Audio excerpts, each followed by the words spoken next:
ನಮಸ್ಕಾರ ಸ್ನೇಹಿತರೆ. ಜೀವನದಲ್ಲಿ ನಾವು ಎಷ್ಟೊಂದು ವಿಷಯಗಳನ್ನು ಅರ್ಥ ಮಾಡ್ಕೊಂಡಿದ್ದೇವೆ. ಕೆಲವೊಂದು ಸಾರಿ ನಾವು ಸ್ಕೂಲ್ ಶಿಕ್ಷಣದಿಂದಾಗಲಿ, ನಮ್ಮ ಕಾಲೇಜ್ನಲ್ಲಾಗಲಿ, ಅಥವಾ ಜೀವನದಲ್ಲಿ ಕೆಲಸ ಮಾಡ್ತಾ ಕಾರ್ಯಗಳನ್ನು ಕಲಿತಾ ಮನೆಯವರಿಂದಾಗಲಿ, ನಮ್ಮ ಶಿಕ್ಷಕರಿಂದಾಗಲಿ, ನಮ್ಮ ಬಂಧು ಬಾಂಧವರಿಂದಾಗಲಿ, ಸ್ನೇಹಿತರಿಂದಾಗಲಿ, ನಮ್ಮ ಕಾಲೇಜ್ಸಿಂದಾಗಲಿ ಎಷ್ಟೊಂದು ಜನರಿಂದ ಕಲಿತೇವೆ. ಅಷ್ಟಾದರೂ ಕೂಡ ಕೆಲವೊಂದು ವ್ಯಕ್ತಿಗಳನ್ನು ನಾವು ನೋಡಿದಾಗ ಅನಿಸುತ್ತೆ, ಇವರು ಇಡೀ ಜಗತ್ತಿಗೆ ಒಂದು ಮಾದರಿಯಾಗಿದ್ದಾರೆ ಅಂತ. ನಮ್ಮ ಜೀವನದಲ್ಲಿ ಯಾವುದಾದ್ರೂ ಒಂದು ಮಾತನ್ನು ನಾವು ಅಳವಡಿಸ್ಕೊಂಡು ಹಾಗೆ ಮಾದರಿಯಾಗಿದ್ದೇವೆ? ಈ ಪ್ರಶ್ನೆ ನಮಗೆ ನಾವು ಯಾವತ್ತಾದರೂ ಕೇಳ್ಕೊಂಡಿದ್ದೇವೆ ಅನ್ನೋದು ಕೂಡ ಒಂದು ಪ್ರಶ್ನೆನೇ. ಜೀವನದ ಮೌಲ್ಯಗಳಲ್ಲಿ ಎಷ್ಟೊಂದು ಮೌಲ್ಯಗಳಿದ್ದಾವೆ. ಕೆಲವೊಬ್ಬರಿಗೆ ಸ್ವಾತಂತ್ರ್ಯದ ಮೌಲ್ಯ ಬಹಳ ಹಿಡಿಸಬಹುದು, ಕೆಲವೊಬ್ಬರಿಗೆ ಶಾಂತಿ ಪ್ರಿಯವಾಗಿರುತ್ತೆ, ಕೆಲವೊಬ್ಬರಿಗೆ ಸ್ನೇಹ ಅಥವಾ ಪ್ರೀತಿ ಬೇಕಾಗಿರುತ್ತೆ. ಹಾಗೆ ಎಲ್ಲರಿಗೂ ಬೇರೆ ಬೇರೆ ಮೌಲ್ಯಗಳನ್ನು ಅರ್ಥ ಮಾಡ್ಕೊಳ್ಳೋದಾಗಲಿ ಅಥವಾ ಹಿಡಿಸೋದಾಗಲಿ ಸ್ವಾಭಾವಿಕ. ಇವತ್ತು ಪ್ರಾಮಾಣಿಕತೆ ಬಗ್ಗೆ ಮಾತನಾಡೋಣ. ನಾವು ಪ್ರಾಮಾಣಿಕರಾಗಿದ್ದೇವೆ ಅಂದಾಗ ಎಲ್ಲರೂ ನಾನು ಪ್ರಾಮಾಣಿಕನಿದ್ದೇನೆ, ನೀವು ಇದ್ದೀರಾ ಅಂತ ನಾವು ಭಾವಿಸ್ತೇವೆ. ಆದರೆ ನಿಜವಾಗಲೂ ನಾವು ಈ ಪ್ರಾಮಾಣಿಕತೆಯ ಅರ್ಥವನ್ನು ಅರ್ಥ ಮಾಡ್ಕೊಂಡಿದ್ದೇವೆ, ಇದನ್ನು ಜೀವನದಲ್ಲಿ ಅಳವಡಿಸಿಕೊಳ್ಳುವಂಥ ವಿಧಾನಗಳನ್ನು ಅರ್ಥ ಮಾಡ್ಕೊಂಡಿದ್ದೇವೆ ಅನ್ನೋದ್ರ ಚಿಂತನೆಯನ್ನು ಇವತ್ತಿನ ಸಂಚಿಕೆಯಲ್ಲಿ ಮಾಡೋಣ. ನಮ್ಮೊಂದಿಗೆ ವರಿಷ್ಠ ರಾಜಯೋಗಿ ಶಿಕ್ಷಕಿಯರಾದ ಬ್ರಹ್ಮಕುಮಾರಿ ಮಂಜು ಅಕ್ಕನವರು ನಮ್ಮೊಂದಿಗಿದ್ದಾರೆ. ಬ್ರಹ್ಮಕುಮಾರೀಸ್ ಅವರ ಮುಖ್ಯಾಲಯವಾದಂತಹ ಮೌಂಟ್ ಆಬೂದ ಜ್ಞಾನ ಸರೋವರದಲ್ಲಿ ಕಳೆದ 40 ವರ್ಷಗಳಿಂದ ತಮ್ಮ ಸೇವೆಯನ್ನು ಸಲ್ಲಿಸ್ತಾ ಇದ್ದಾರೆ. ಅಕ್ಕನವರೇ, ಸ್ವಾಗತ. Thank you. ಇಂದಿನ ವಿಷಯದ ಬಗ್ಗೆ ಮಾತನಾಡೋಕೆ ನೋಡಿದ್ರೆ ನಾವು ಸಹಜವಾಗಿ ಅರ್ಥ ಮಾಡ್ಕೊಳ್ಳೋದೇನು ಅಂದರೆ, ಈ ಜಗತ್ತು ಪ್ರಾಮಾಣಿಕವಾಗಿಲ್ಲ ಅಂತ. ಯಾರಿಗೇ ಕೇಳ್ರಿ, ನೀವು ಹೇಳ್ತಾರೆ ಇದು ಈ ಕಾಲಮಾನಕ್ಕೆ ತಕ್ಕದಂಥ ವಿಷಯ ಅಲ್ಲ. ಒಂದಾನೊಂದು ಕಾಲದಲ್ಲಿ ಒಂದು ಸತಯುಗ ಅಂತ ಇತ್ತು, ಒಂದು ಸತ್ಯದ ಯುಗ ಅಂತ ಒಂದಿತ್ತು. ಆದರೆ ಈಗ ಸತ್ಯ ಇಲ್ಲ, ಈಗ ಸುಳ್ಳಿಗೆ ಕಾಲ ಅಂತ ನಾವು ಕೇಳ್ತೇವೆ. ಈ ವಿಷಯದ ಬಗ್ಗೆ ಮುಂದೆ ಚರ್ಚೆ ಮಾಡೋಣ. ಆದರೆ ನೀವು ಪ್ರಾಮಾಣಿಕತೆಯನ್ನು ಹೇಗೆ ನೋಡ್ತೀರಾ? ಇದರ ಡೆಫಿನೇಷನ್ ನಿಮಗೆ ಯಾರಾದರೂ ಕೇಳಿದ್ರೆ ಅಥವಾ ನಿಮ್ಮ ಚಿಂತನೆಯಿಂದ ನೀವು ಹೇಳಿ ಬಯಸಿದರೆ ನೀವು ಅದನ್ನು ಪ್ರಾಮಾಣಿಕತೆ ಅಂತ ನೋಡ್ತೀರಾ?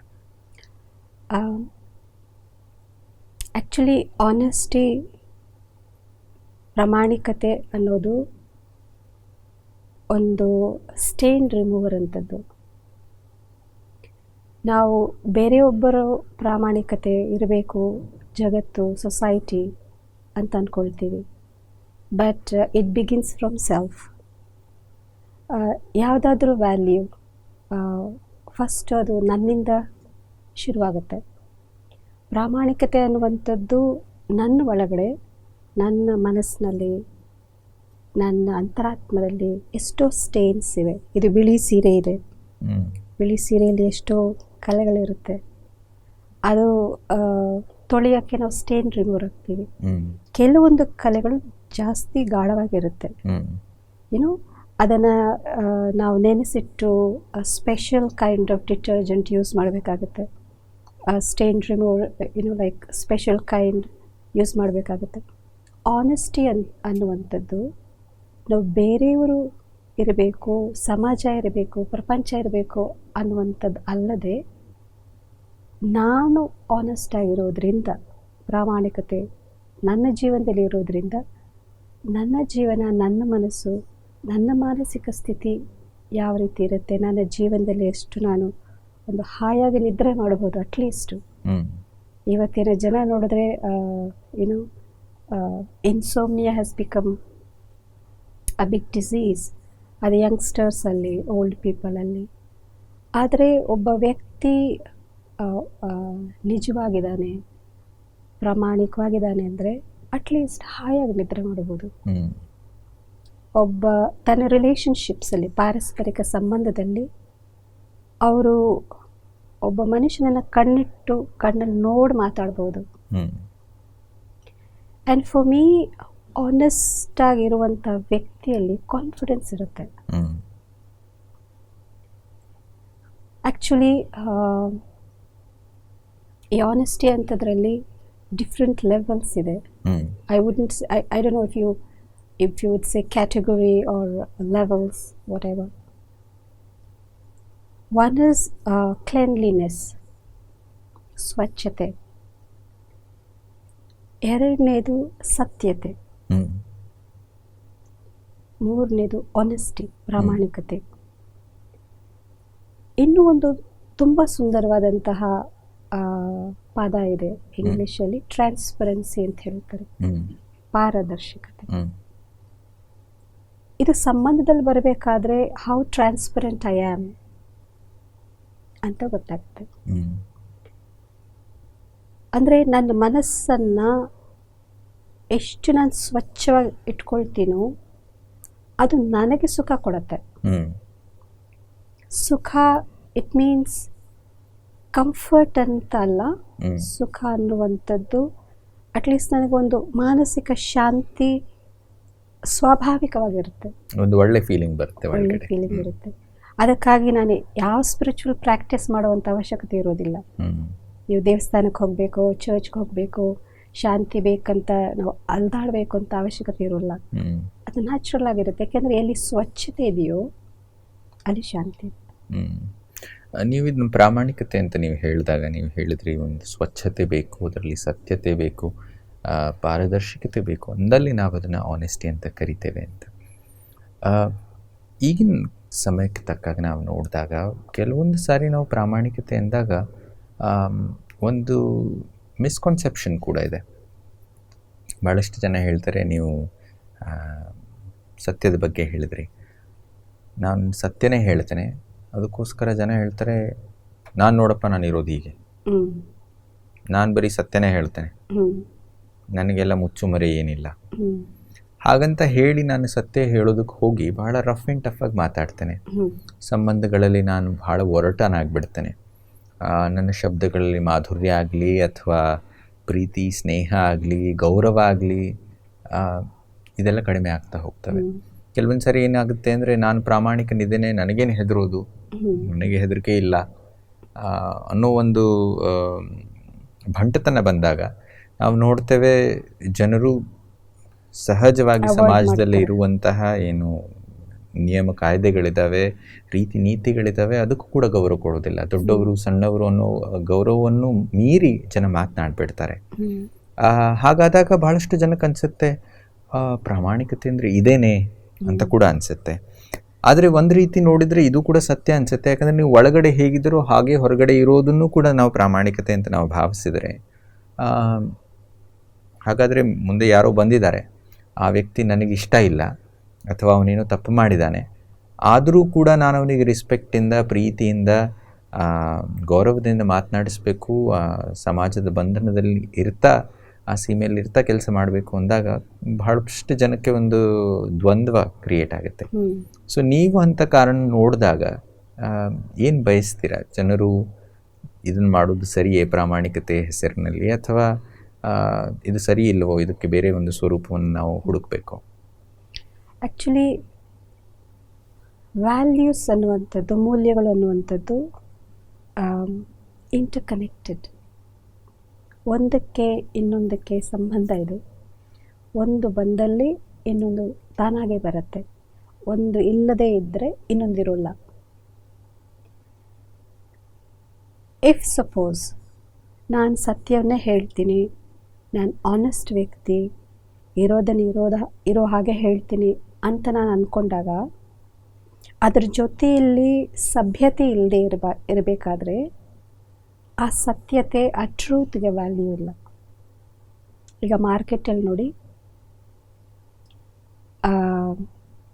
ಬ್ಯೂಟಿಫುಲ್ ಗಿಫ್ಟ್ ಐಟಮ್ಸ್ ಇವೆ, ಶೋಕೇಸಲ್ಲಿ ಇಡ್ತಾರೆ.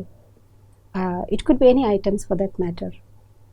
ಜನರು ಅಟ್ರ್ಯಾಕ್ಟ್ ಆಗೋದು ಪ್ಯಾಕೇಜ್ ನೋಡಿ, ಅದರ ಒಳಗಡೆ ಏನಿದೆ ಪ್ಯಾಕೇಜ್ ಬಿಚ್ಚಿದ ನಂತರ.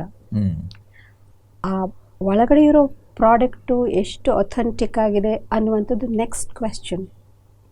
But in the first place ಜನರ ದೃಷ್ಟಿ ಆಕರ್ಷಿತ ಆಗೋದು ಆ ಪ್ಯಾಕೇಜ್ ಮೇಲೆ.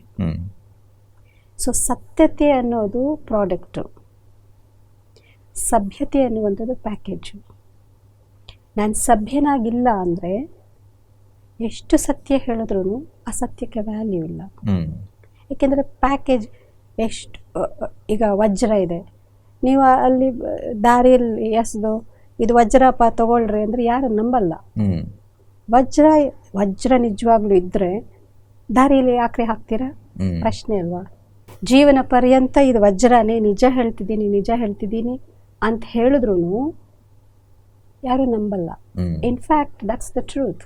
ಇದು ನಿಜವಾಗ್ಲೂ ವಜ್ರನೇ ಆ್ಯಂಡ್ ನೀವು ದಾರಿಯಲ್ಲಿ ಇಟ್ಟಿದ್ದೀರಾ, ಆದರೆ ಯಾರೂ ನಂಬಲ್ಲ. ಯಾಕೆಂದರೆ ಸಮಯ, ಸಂದರ್ಭ, ಪರಿಸ್ಥಿತಿ, ಯಾರು ಕೇಳ್ತಿದ್ದಾರೆ, ಯಾರಿಗೆ ಹೇಳ್ತಿದ್ದೀರಾ, ಅವರ ಮಾನಸಿಕ ಸ್ಥಿತಿ, ಇದೆಲ್ಲ ನಾವು ಮನಸ್ಸಲ್ಲಿ ಇಟ್ಕೊಂಡು ಮಾತಾಡಬೇಕಾಗತ್ತೆ. ಓಕೆ. ಆ್ಯಂಡ್ ಸಭ್ಯತೆ ಅನ್ನುವಂಥದ್ರಲ್ಲಿ very important ingredient is patience. Many times ನಾವೇನು ನೋಡ್ತೀವಿ ಅಂದರೆ ಸತ್ಯ ಹೇಳೋರಿಗೆ ಪೇಷನ್ಸ್ ಇರೋಲ್ಲ. ನಂಬರ್ 1, ಸತ್ಯ ಹೇಳೋರಿಗೆ ಕೋಪ ಜಾಸ್ತಿ ಇರುತ್ತೆ. ಯಾಕೆಂದರೆ ಅವ್ರಿಗೆ ಒಳಗಡೆಯಿಂದ ನಾನು ಸತ್ಯನ ಹೇಳ್ತಿದ್ದೆ, ಯಾಕೆ ಅವ್ರು ಕೇಳ್ತಾ ಇಲ್ಲ ಅನ್ನುವಂಥ ಒಂದು ಆವೇಶ ಬರುತ್ತೆ. ಆವೇಶ ಸತ್ಯಕ್ಕೆ ವಿರೋಧವಂತ. ಇಟ್ಸ್ ಅದ ಅಸತ್ಯತೆಯನ್ನು ಮುಚ್ಚಿಬಿಡುತ್ತೆ. there are many chemicals which just dilutes the real concentrated form. ಅದೇ ರೀತಿ ಸತ್ಯ ಅನ್ನುವಂಥದ್ದು ಕಾನ್ಸಂಟ್ರೇಟೆಡ್ ಫಾರ್ಮ್. ನಾವೆಷ್ಟು ಆವೇಶ, ಎಷ್ಟು ನಾವು ಅಸಭ್ಯವಾಗಿ ನಾವು ಅದನ್ನು ಪ್ರೆಸೆಂಟ್ ಮಾಡ್ತೀವೋ ಅಸತ್ಯತೆ ಡೈಲ್ಯೂಟ್ ಆಗ್ತಾ ಹೋಗುತ್ತೆ. ಅದು ಯಾರ ಮನಸ್ಸಲ್ಲಿ ಅದು ಇಂಪ್ರೆಸ್ ಆಗಲ್ಲ, ಮನಸ್ಸಿಗೆ ಅದು ಅಪೀಲ್ ಆಗಲ್ಲ. ಹೌದು, ಇವ್ರು ಸತ್ಯ ಹೇಳ್ತಿದ್ದಾರೆ, ಇವ್ರ ಕಣ್ಣು ನೋಡಿದ್ರೆ ಸತ್ಯದೇ ಅಂತ ಆ ಒಂದು ಸತ್ಯತೆ ಅವರು ಒಂದು ದೃಷ್ಟಿಯಲ್ಲೋ ಅವ್ರ ಮಾತಲ್ಲೋ ಯಾರಿಗೂ ಫೀಲೇ ಆಗಲ್ಲ. ಯಾಕೆಂದರೆ ಕಣ್ಣು ತುಂಬ ಕೋಪ ಇದೆ, ಕಂಠದ ತುಂಬ ಆವೇಶ ಇದೆ, ಒರಟುತನ ಇದೆ, ದಾರಿಯಲ್ಲಿ ಬಿದ್ದಿದೆ. ವಜ್ರ ತಗೊಳ್ರಪ್ಪ ಅಂದರೆ ಯಾರು ತಗೊಳ್ತಾರೆ? ನಿಜ. So that's how it is. The package is more important. The way you present thing, that's more important. So ಬರೀ ನೀವು ಪ್ರಾಮಾಣಿಕರಿದ್ದೀರಿ ಅಷ್ಟಕ್ಕೆ ಸಾಕಾಗಲ್ಲ, ಆದರೆ ಅದರ ಜೊತೆಗೆ ನಿಮ್ಮ ಸಭ್ಯತೆ ಬೇಕು. ನೀವು ಹೇಗೆ ಪ್ರೆಸೆಂಟ್ ಮಾಡ್ತೀರಾ, ಬೇರೆಯವರು ಸಮಯ ಏನು, ಪರಿಸ್ಥಿತಿ ಏನು, ಕಾಲಮಾನ ಏನು, ಒಬ್ಬ ವ್ಯಕ್ತಿಯ ಮನೋಸ್ಥಿತಿ ಏನು, ಇದನ್ನೆಲ್ಲ ನಾವು ನೋಡಬೇಕಾಗುತ್ತೆ ಅಂತ. ಇನ್ಫ್ಯಾಕ್ಟ್ ನಿಜವಾಗ್ಲೂ ನಿಮ್ಮಲ್ಲಿ ಪ್ರಾಮಾಣಿಕತೆ ಇದೆಯೇ ಅಂದರೆ ನಿಮ್ಮಲ್ಲಿ ಆ ಒಂದು ಪೇಷನ್ಸ್ ಇದ್ದೇ ಇರುತ್ತೆ. ಸತ್ಯ ಇದೆಯಲ್ವಾ, ಯಾಕೆ ಹೆದರ್ತೀರಾ? Take your time, it's okay. ನೀವು ಸತ್ಯದ ಜೊತೆಯಲ್ಲಿ ಸತ್ಯದ ಮೇಲೆ ನಂಬಿಕೆ ಇದೆಯಾ? ನೀವು ಯಾಕೆ ಆವೇಶ ಪಡ್ತಿದ್ದೀರಾ? ಇಫ್ ಯು ರಿಯಲಿ ಟ್ರೂ, ನಿಮಗೆ ಕೋಪ ಬರುವಂಥ ಅವಶ್ಯಕತೆನೇ ಇಲ್ವಲ್ಲ. ಇದು ತುಂಬ ಲಾಜಿಕ್. ಬಟ್ ನೀವು ಕೋಪ ಪಡ್ತಾ ಇದ್ದೀರಾ ಅಂದರೆ ನೀವೆಲ್ಲ ಮಿಸ್ಟೇಕ್ ಮಾಡ್ತಿದ್ದೀರಲ್ವ. ಕೋಪ ಅನ್ನುವಂಥದ್ದೇ ದೊಡ್ಡ ವಿಕಾರ. So the darkness and light doesn't exist together. ಸತ್ಯ ಅನ್ನುವಂಥದ್ದು ಬೆಳಕು, ಕೋಪ, ಕ್ರೋಧ ಅನ್ನುವಂಥದ್ದು, ಆವೇಶ ಅನ್ನುವಂಥದ್ದು ಕತ್ತಲೆ. ಇದೆರಡು ಒಂದೇ ಸ್ಥಾನದಲ್ಲಿ ಇರೋಕ್ಕೆ ಸಾಧ್ಯ ಇಲ್ಲ. ನಾನು ಸತ್ಯನೂ ಹೇಳ್ತಾ ಇದ್ದೀನೋ ಕೋಪನೂ ಪಡ್ತಾ ಇದ್ದೀನಿ ಅಂದರೆ ನೋಬ್ಡಿ ಕ್ಯಾನ್ ಟೇಕ್ ಇಟ್. ಏನೋ ಮಿಸ್ಟೇಕ್ ಇದೆ, ಏನೋ ತಾರತಮ್ಯ ಸರಿ ಇಲ್ಲ ಅಂತ. ನೀವು ಭಾಳ ಒಳ್ಳೆ ಮಾತನ್ನು ಹೇಳಿದ್ರಿ. ಇದನ್ನು ಕೇಳಿದಾಗ ಅನಿಸುತ್ತೆ, ಒಬ್ಬ ವ್ಯಕ್ತಿ ನಾನು ಪ್ರಾಮಾಣಿಕನಾಗಿದ್ದೇನೆ ಅಂದಾಗ ಅವನು ಬರೀ ಪ್ರಾಮಾಣಿಕತೆಯನ್ನು ತೋರಿಸ್ಕೊಳ್ಳೋ ಪ್ರಯತ್ನ ಅಲ್ಲ, ಆದರೆ ನೀವು ನಿಜವಾಗ್ಲೂ ಪ್ರಾಮಾಣಿಕರಿದ್ದಾಗ ನಿಮಗೆ ಯಾವುದೇ ಪರಿಸ್ಥಿತಿ ಆಗಲಿ, ಯಾವುದೇ ವ್ಯಕ್ತಿಯಿಂದ ಅದರ ಅಪ್ರೂವಲ್ ಬೇಡ, ಯಾರು ನಿಮ್ಮ ಮಾತು ಕೇಳಲಿಲ್ಲ ಅಂದರೆ ಕೂಡ ನಿಮಗೆ ಕೋಪ ತಾಪ ಏನೂ ಇರಲ್ಲ. ಇನ್ನೊಂದು ಮಾತಿಗೆ ನಾನು ಬರ್ತೇನೆ. ಈಗಿನ ಸಮಯಕ್ಕೆ ತಕ್ಕಾಗಿ ನಾವು ನೋಡಿದಾಗ ಬಹಳ ಸಾರಿ ನಾವು ಜನರಲ್ಲಿ ಕೇಳ್ತೇವೆ, ಇದು ಸತ್ಯಕ್ಕೆ ಸಮಯ ಅಲ್ಲ, ಇದು ಪ್ರಾಮಾಣಿಕರಿಗೆ ಕಾಲವಲ್ಲ ಅಂತ ನಾವು ಹೇಳ್ತೇವೆ. ನಾವು ಹೇಳಿಲ್ಲ ಅಂದರೂ ಕೂಡ ಭಾಳಷ್ಟು ಜನ ಹೇಳೋದನ್ನು ಕೇಳ್ತೇವೆ. ಹೇಳ್ತಾರೆ, ಅದು ಒಂದಾನೊಂದು ಕಾಲ ಇತ್ತು, ಅದು ಯಾವುದೋ ಸತ್ಯುಗ ಇತ್ತು, ಅಲ್ಲಿ ಸತ್ಯದ ಯುಗ ಇತ್ತು, ಆದರೆ ಈಗ ಈ ಕಲಿಯುಗದಲ್ಲಿ ಪ್ರಾಮಾಣಿಕರಿಗೆ ಇದು ಸಮಯ ಅಲ್ಲ, ಎಲ್ಲರಿಗೂ ಸುಳ್ಳು ಹೇಳಲೇಬೇಕು, ಸ್ವಲ್ಪ ಆದರೂ ಸ್ವಲ್ಪ ನೀವು ಮಿಕ್ಸ್ಚರ್ ಮಾಡಲೇಬೇಕು, ಅಡಲ್ಟ್ರೇಷನ್ ಆಗಲೇಬೇಕು, ಕರಪ್ಷನ್ ಅನ್ನೋದು ಎಲ್ಲಾದರೂ ಒಂದು ಕಡೆ ನಾವು ಲಂಚ ಕೊಡಬೇಕು ಅಥವಾ ತಗೊಳ್ಳೇಬೇಕಾಗುತ್ತೋ, ಇದು ಈಗಿನ ಕಾಲ ಪ್ರಮಾಣವಾಗಿ ಕಾಲಚಕ್ರದಲ್ಲಿ ನಿಯಮ ಇದೆ, ಅದರ ಪ್ರಕಾರ ನಡಿಬೇಕಾಗತ್ತೆ, ಅದಕ್ಕೆ ಬಹಳಷ್ಟು ಜನ ಕಾಲಕ್ಕೆ ತಕ್ಕಂತೆ ನಡಿಬೇಕಪ್ಪ ಅಂತ ಕೂಡ ಹೇಳ್ತಾರೆ. ಅಂಥ ಸಮಯದಲ್ಲಿ ನೀವು ಪ್ರಾಮಾಣಿಕತೆಯನ್ನು ಎಲ್ಲಿ ನೋಡ್ತೀರಾ? ಈಗಿನ ಸಮಯಕ್ಕೆ ಇದು ತಾರ್ಕಿಕವೇ? ಈಗಿನ ಸಮಯಕ್ಕೆ ಇದು ಪ್ರಾಸಂಗಿಕವೇ? ನಾವು ಪ್ರಾಮಾಣಿಕರಾಗಿ ನಡಿಬೇಕು ಅಂದರೆ ಸಮಯ ಎಂಥದಿದ್ರೂ ಮನುಷ್ಯ ಜೀವನ, ಮನುಷ್ಯರ ಒಂದು ಜರ್ನಿ ಇನ್ ದ ಟೈಮ್, ಅದು ತುಂಬ ಇಂಪಾರ್ಟೆಂಟು. ಟೈಮ್ ಎಂಥದಿದ್ರೂ ನಾನು ಆ ಟೈಮಲ್ಲಿ ಜರ್ನಿ ಮಾಡ್ತಕ್ಕಂಥ ಯಾತ್ರಿ, ನನ್ನ ವ್ಯಾಲ್ಯೂಸ್ ನಾನು ತೊಗೊಂಡು ಮುಂದುವರಿತಿದ್ರೆ ಆ ಜರ್ನಿ ನನಗೋಸ್ಕರ ಇರುತ್ತೆ. ಓಕೆ, ಕಾಲಕ್ಕೆ ತಕ್ಕಂತೆ ನಾನು ಸುಳ್ಳು ಹೇಳಬೇಕಾಗುತ್ತೆ, ಕಾಲಕ್ಕೆ ತಕ್ಕಂತೆ ಕೆಲಸ ಆಗಬೇಕು, ಲಂಚ ಕೊಡಬೇಕು, ಇಂಥದ್ದೆಲ್ಲ ಮಾಡಬೇಕು ಅಂತ ಅಂದ್ಕೊಂಡ್ರೆ, ನೀವು ಕೊಟ್ಟರೆ, ನೀವು ಸುಳ್ಳು ಹೇಳಿದ್ರಿ, ನಿಮ್ಮ ಮಾನಸಿಕ ಸ್ಥಿತಿ ಹೇಗಿರುತ್ತೆ? ನೀವು ಸಂತೋಷವಾಗಿರ್ತೀರ ಸುಳ್ಳು ಹೇಳಿದ ಮೇಲೆ? ಲಂಚ ಕೊಟ್ಟಿದ ಮೇಲೆ ನೀವು ನಿದ್ರೆ ಮಾಡೋಕ್ಕಾಗುತ್ತಾ? ಲಂಚ ಕೊಟ್ಟಿದ ಮೇಲೆ ನಿಮ್ಮ ಮಕ್ಕಳಿಗೆ, ನಿಮ್ಮ ಪರಿವಾರದವ್ರಿಗೆ ನೀವು ಒಳ್ಳೆಯ ವಿಷಯ, ಒಳ್ಳೆಯ ಮಾತು, ಒಳ್ಳೆಯ ಒಂದು I wouldn't say spiritual but at least morality ಬಗ್ಗೆ ಹೇಳುವಂಥ ಧೈರ್ಯ ಇರುತ್ತಾ? ಅದು ತುಂಬ ಇಂಪಾರ್ಟೆಂಟ್. ಕಾಲಕ್ಕೆ ತಕ್ಕಂತೆ ಇರಬೇಕು ಅನ್ನುವಂಥದ್ದು ಒಂದು. ನನ್ನ ಜೀವನದಲ್ಲಿ ನನ್ನ ಮಾನಸಿಕ ಸ್ಥಿತಿ ಯಾವ ರೀತಿ ಇರಬೇಕು, the quality of my life ಯಾವ ರೀತಿ ಇರಬೇಕು ಅನ್ನೋದು ಇನ್ನೊಂದು. ಸೊ ನಾನು ಯಾವುದಕ್ಕೆ ಪ್ರಯಾರಿಟಿ ಕೊಡ್ತಾ ಇದ್ದೀನಿ, ಯಾವುದಕ್ಕೆ ನಾನು ಇಂಪಾರ್ಟೆನ್ಸ್, ಮುಖ್ಯತ್ವ ಕೊಡ್ತಾ ಇದ್ದೀನಿ, ಅದು ನಾವು ಡಿಸೈಡ್ ಮಾಡಬೇಕು. ನೀವು ಕಾಲಕ್ಕೆ ತಕ್ಕಂತೆ ಹೋಗ್ತಾ ಇದ್ದರೆ, ಎಲ್ಲರೂ ಗೋವಿಂದ ಅಂತಾರೆ, ನಾನು ಗೋವಿಂದ ಅಂತೀನಿ, ಎಲ್ಲರೂ ಇದು ರಾತ್ರಿ ಅಂತಾರೆ, ನಾನು ರಾತ್ರಿ ಅಂತೀನಿ, ಓಕೆ, ಬಟ್ ದೇವರು ನನಗೆ ಬುದ್ಧಿ ಕೊಟ್ಟಿದ್ದಾನೆ, ವಿವೇಕ ಇದೆ, ಸರಿ ತಪ್ಪು ಅನ್ನುವಂಥ ಅರ್ಥ ಮಾಡ್ಕೊಳ್ಳೋವಂಥ ಒಂದು ಕ್ಷಮತೆ ದೇವರು ಕೊಟ್ಟಿದ್ದಾನೆ. ಇಷ್ಟೆಲ್ಲ ಪರಮಾತ್ಮ ಕೊಟ್ಟರು ನಾನು ಅದನ್ನು ಉಪಯೋಗಿಸ್ತಾ ಇಲ್ಲ ಅಂದರೆ ಮತ್ತು ನಾನು ಮನುಷ್ಯ ಯಾಕೆ? ಹ್ಯೂಮನ್ ಬೀಯಿಂಗ್ ಅಂತ ಹೇಳ್ಕೊಳ್ಳೋಕೆ ಯೋಗ್ಯನಾ ಅನ್ನುವಂಥ ದೊಡ್ಡ ಪ್ರಶ್ನೆ ನಮ್ಮ ಮುಂದೆ ಬರುತ್ತೆ. ನೀವು ಮಾತು ಹೇಳಿದಾಗ ಅನಿಸುತ್ತೆ, ಹೌದು ನಿಜ, ಇದು ಈಗಿನ ಸಮಯಕ್ಕೆ ತಕ್ಕಂತೆ ನಮಗೆ ಅನ್ನಿಸ್ಲಿಲ್ಲ ಅಂದರೂ ಕೂಡ, ಆದರೆ ನಮಗೆ ನಮ್ಮದೇ ಆದ ಒಂದು ಪ್ರಜ್ಞೆ ಇದೆ, ನಮ್ಮ ವಿವೇಕದ ಬಗ್ಗೆ ನೀವು ಮಾತು ಹೇಳಿದ್ರಿ. ಅದನ್ನು ನೋಡಿದಾಗ ಸರಿ ತಪ್ಪಿನ ಅರಿವನ್ನು ನಾವು ಅರ್ಥ ಮಾಡಿಕೊಂಡು ನಮ್ಮ ಜೀವನಕ್ಕೋಸ್ಕರ ನಾವು ಪ್ರಾಮಾಣಿಕರಾಗಬೇಕು ಹೊರತು ಜಗತ್ತಿಗೆ ತೋರಿಸೋದಕ್ಕಾಗಲಿ ಅಥವಾ ಯಾರಿಗೂ ಸಿದ್ಧ ಮಾಡೋದಕ್ಕಾಗಲಿ ನಾವು ಆಗೋದಲ್ಲ ಅಂತ. ಈಗ ಒಂದು ಮಾತು ಹೇಳಿದ್ರಿ, ಆ್ಯಕ್ಚುಲಿ ಇದಕ್ಕೆ ಮುಂಚೆನೂ ನೀವು ತುಂಬ ಒಳ್ಳೆ ಮಾತು ಹೇಳಿದ್ರಿ. ಒಂದು ಪ್ರಾಮಾಣಿಕತೆಯಾಗಿ ಇರುವಂಥದ್ದು, ಒಂದು ಪ್ರಾಮಾಣಿಕತೆಯನ್ನು ತೋರಿಸೋದು, ಟು ಡಿಫ್ರೆಂಟ್ ಥಿಂಗ್ಸ್. ದೊಡ್ಡ ವಿಷಯ ಏನಂದರೆ ನಾವು ಪ್ರಾಮಾಣಿಕತೆಯನ್ನು ತೋರ್ಸೋಕ್ಕೆ ಟ್ರೈ ಮಾಡ್ತೀವಿ, ಆ್ಯಕ್ಚುಲಿ ತೋರಿಸುವಂಥ ವಸ್ತು ಅಲ್ಲ. ಫಾರ್ ಎಕ್ಸಾಂಪಲ್, ಒಂದು ಮಿರರ್ ಇದೆ, ಕನ್ನಡಿ ಇದೆ, ಕನ್ನಡಿ ಮುಂದೆ ನಾನು ನಿಂತ್ಕೊಳ್ತೀನಿ, ನಾವೆಲ್ಲರೂ ನಿಂತ್ಕೊಳ್ತೀವಿ. ಯಾಕಪ್ಪ ನಿಂತ್ಕೊಳ್ತೀವಿ ಅಂದರೆ ಆ ಕನ್ನಡಿಯಲ್ಲಿ ನನ್ನ ಬಿಂಬ ಕಾಣುತ್ತೆ. ಓಕೆ, ಅಲ್ಲಿ ನಿಂತ್ಕೊಂಡು ನಾವು ಎಲ್ಲೆಲ್ಲಿ ಏನು ಸ್ಟೇನ್ ಇದೆಯೋ ಮಾರ್ಕ್ ಇದೆಯೋ ಕ್ಲೀನ್ ಮಾಡ್ಕೋಬೇಕು, ಆ ಕನ್ನಡಿಯಲ್ಲಿ ನಾವು ಇದ್ದ ಹಾಗೆ ತೋರಿಸುತ್ತೆ. Okay, number 1. Second, not all the time the mirror is right. Suppose ಆ ಮಿರರ್ ಮೇಲೆ ಡಸ್ಟ್ ಇದೆ ಅಂತ ಇಟ್ಕೊಳ್ಳಿ, ನೀವು ಕ್ಲೀನಾಗಿದ್ದೀರಾ, ಎಷ್ಟು ನಾನು ಇಲ್ಲಿ ಒರೆಸ್ಕೊಂಡ್ರು ಅಲ್ಲಿ ಒರೆಸ್ಬೇಕಾಗತ್ತೆ. ಸೊ ನಾವು ತೋರಿಸ್ತಾ ಇದ್ದೀವಿ, ಒಂದು ನಾನು ಹೆಂಗಿದ್ದೀನಿ ಅನ್ನೋದು ಇನ್ನೊಂದು. ಸೊ ತೋರಿಸೋದ್ರಲ್ಲಿ that itself shows you dishonest, because honesty ಅನ್ನೋದು ತೋರಿಸುವಂಥದ್ದಲ್ಲ, ಇರುವಂಥದ್ದು, to live, to be. So why should I show my honesty to someone? ಬಹಳ ಒಳ್ಳೆ ಮಾತು ನೀವು ಹೇಳಿದ್ರಿ. ಒಂದು ವೇಳೆ ನೀವು ನಿಜವಾಗ್ಲೂ ಪ್ರಾಮಾಣಿಕರಿದ್ದೀರಿ ಅಂದಮೇಲೆ ನೀವು ಸಿದ್ಧ ಮಾಡೋದಕ್ಕಾಗಲಿ ಅಥವಾ ನೀವು ಬೇರೆಯವರಿಗೆ ತೋರಿಸುವ ಅವಶ್ಯಕತೆ ಇಲ್ಲ. ನೀವು ಹಾಗಿದ್ದೀರಿ ಅಂದರೆ ಸಹಜವಾಗಿ ಜನರಿಗೆ ಹಾಗೆ ಕಾಣಿಸ್ಕೊಳ್ತೀರಾ ನೀವು. ಎಕ್ಸಾಕ್ಟ್ಲಿ, ಬಹಳ ಒಳ್ಳೆ ಮಾತು. ಈ ಮಾತನ್ನು ಕೇಳಿದಾಗ ಒಂದು ಕೊನೆ ಪ್ರಶ್ನೆ ನಾನು ಕೇಳ್ತೇನೆ. ಇದನ್ನು ಕೇಳಿದಾಗ, ಈ ಮಾತುಕತೆಯನ್ನು ಕೇಳಿದಾಗ ಬಹಳಷ್ಟು ನಮ್ಮ ಸ್ನೇಹಿತರಿಗೆ ಅನಿಸಿರ್ಬೋದು, ಹೌದಪ್ಪ ಪ್ರಾಮಾಣಿಕರಾಗಬೇಕು ಅಂತ.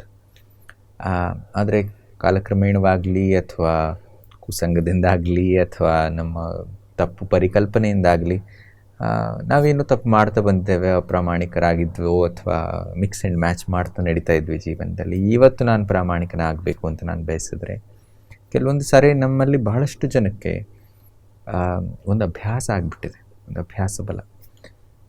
ಏನೂ ಕಾರಣ ಇಲ್ಲಲಾರ್ದನ್ನು ನಾವು ಸುಳ್ಳು ಹೇಳ್ತೇವೆ. ಸುಮ್ಮನೆ ಹೇಳಿಬಿಟ್ಟೆ ನಾನು ಅಂದ್ಬಿಡ್ತಾರೆ ಜನ. ಕೆಲವೊಂದು ಸಾರಿ ಯಾರ ಹತ್ರ ನಾನೇನೋ ಒಂದು ವಸ್ತುವನ್ನು ಇಸ್ಕೊಂಡಿದ್ದೇನೆ ಅಂದರೆ ಕೂಡ ಪ್ರಾಮಾಣಿಕವಾಗಿ ಅದನ್ನು ಹಿಂತಿರುಗಿಸೋದಿಲ್ಲ. ಅವ್ರು ಕೇಳ್ದ ಕೊಟ್ಟರಾಯ್ತು ವಾಪಸ್ಸು. ಅವ್ರು ನಿಮಗೆ ಕೊಟ್ಟಿದ್ರು ನಿಜ, ಆದರೆ ನೀವು ವಾಪಸ್ ಕೊಡೋದು ನಿಮ್ಮ ರೆಸ್ಪಾನ್ಸಿಬಿಲಿಟಿ ಆಗಲಿ, ಅದು ನನ್ನ ಜವಾಬ್ದಾರಿ ಅಂತ ನಾನು ನೋಡೋಲ್ಲ. ಏನೋ ಒಂದು ಕಾರಣಕ್ಕೋಸ್ಕರ ಆ ಅಪ್ರಾಮಾಣಿಕತೆ ನನ್ನ ಒಳಗಡೆ ಬಂದುಬಿಟ್ಟಿದೆ ಈಗ, ಆದರೆ ಅದನ್ನು ಕೊಡಬೇಕು ಅಂತ ಕೂಡ ಅನ್ನಿಸೋದೇ ಇಲ್ಲ. ಅಂಥ ಕೆಲವೊಂದು ಜನಗಳು ಇದ್ದಾರೆ. ಕೆಲವೊಬ್ಬರು ಈಗ ನಾವು ನೋಡ್ತೇವೆ ನ್ಯೂಸ್ ಪೇಪರ್ಸಲ್ಲಾಗಲಿ ಮೀಡಿಯಲ್ಲಿ ನಾವು ನೋಡ್ತೇವೆ ಕೆಲವೊಬ್ಬರಿಗೆ ಒಂದು ಕಂಪಲ್ಸಿವ್ ಚೀಟಿಂಗ್ ಹ್ಯಾಬಿಟ್ ಇದೆ. ಅವ್ರ ರಿಲೇಷನ್ಶಿಪ್ಪಲ್ಲಾಗಲಿ ಸಂಬಂಧಗಳಲ್ಲಾಗಲಿ ಕಂಪಲ್ಸಿವ್ ಆಗಿ ಚೀಟ್ ಮಾಡಲೇಬೇಕಾಗುತ್ತೆ. ಅವರಿಗೆ ಅದು ಮಾಡಲಾರ್ದಲೇ ಏನೋ ತಳಮಳ ಆಗ್ತದೆ. ಸೊ ಅವರು ಗೊತ್ತು ಇದು ಮಾಡಬಾರ್ದು ನಾನು ಅಂತ, ಅಷ್ಟಾದರೂ ಕೂಡ ಅವರು ಪ್ರಾಮಾಣಿಕರ ಆಗೋದಕ್ಕೆ ಪ್ರಯತ್ನ ಮಾಡೋದು ಕಷ್ಟ ಅನಿಸುತ್ತೆ. ಅಂಥ ಸ್ನೇಹಿತರು ಇವತ್ತು ಯಾರಾದರೂ ಇರಲಿ, ಅವರು ನಾನು ಪ್ರಾಮಾಣಿಕನಾಗಬೇಕು ಅಂತ ಬಯಸ್ತಾರೆ ಅಂದ್ಕೊಳ್ಳಿ. ಈ ಕೊನೆಯ ಪ್ರಶ್ನೆಯಲ್ಲಿ ತಾವು ಅವ್ರಿಗೆ ಸ್ವಲ್ಪ ಗೈಡೆನ್ಸ್ ಕೊಡಿ. ನಾನು ಎಲ್ಲಿಂದ ಶುರು ಮಾಡಲಿ ಈ ಜರ್ನಿಯನ್ನು? ಇವತ್ತು ನಾನು ಪ್ರಾಮಾಣಿಕನಾಗಬೇಕು ಅಂತ ಒಂದು ಸಂಕಲ್ಪವನ್ನು ತಗೊಂಡು ಒಂದು ದೃಢ ನಿರ್ಧಾರಕ್ಕೆ ಬಂದರೆ ಎಲ್ಲಿಂದ ಈ ಜರ್ನಿ ಶುರು ಮಾಡೋದು? ಈ ಯಾತ್ರೆಯಲ್ಲಿ ಸ್ಟೆಪ್ ಬೈ ಸ್ಟೆಪ್ ಹೇಗೆ ಮುಂದುವರಿಲಿ? ಆ್ಯಕ್ಚುಲಿ ಪ್ರಾಮಾಣಿಕತೆ ಆಗುವಂಥದ್ದು ಅಲ್ಲ. ಪ್ರತಿ ಮನುಷ್ಯ ಇನ್ಬೋರ್ನ್ ಇದೆ, ಅದು ಪ್ರತಿ ಮನುಷ್ಯನಲ್ಲಿ ಅದು ಇನ್ಬೋರ್ನ್ ಕ್ವಾಲಿಟಿ, ಪ್ರಾಮಾಣಿಕತೆ, ಆನೆಸ್ಟಿ ಅನ್ನುವಂಥದ್ದು. ಅದು ಎಲ್ಲಿಂದನೂ ತೊಗೊಂಡು ಬಂದು ನಾವು ನಮ್ಮಲ್ಲಿ ಹಾಕ್ಕೊಳ್ಳೋದಲ್ಲ, ಅದು ಕೊಂಡ್ಕೊಂಡು ತೊಗೊಂಡು ಬರೋದಲ್ಲ. We all have it. ಅದು ಜಸ್ಟ್ ನಾವು ರಿಯಲೈಸ್ ಮಾಡುವಂಥದ್ದು.